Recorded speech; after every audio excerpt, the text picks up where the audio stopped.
এই Rajarhat new town বিধানসভার একটা বুথে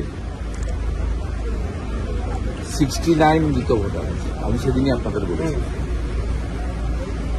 বুথ নাম্বার আমি আপনাদের বলি। এটা তো সব জায়গায়, এই জন্যই তো নো এসআইআর নো ইলেকশন।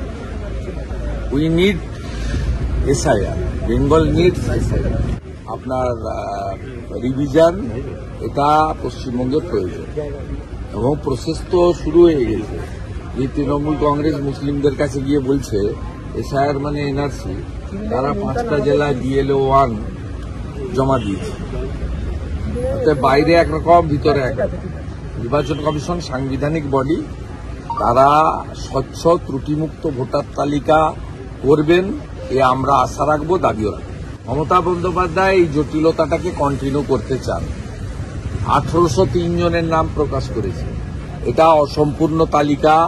আমি আপনাকে বলছি, এসআইআর যেমন আমি বলি যে 4 দফা নাম থাকবে না, বারে বারে বলি, ভবিষ্যতেও বলবো, বাকিদের নাম থাকবে, কোনো চিন্তার কারণ নেই। এক্ষেত্রেও এই যে তালিকার ক্ষেত্রে মানে সুপ্রিম কোর্ট, ডিভিশন বেঞ্চ এবং এর আগে অভিজিৎ গাঙ্গুলির যে অর্ডার, এতে কিন্তু 4 জনের নাম তারা অযোগ্য।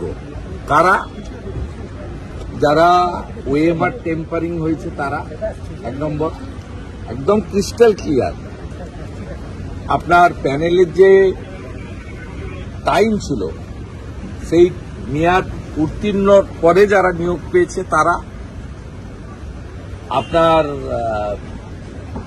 র্যাঙ্ক জাম্প যাদের হয়েছে তাদের, এবং সাদা খাতাতে যারা চাকরি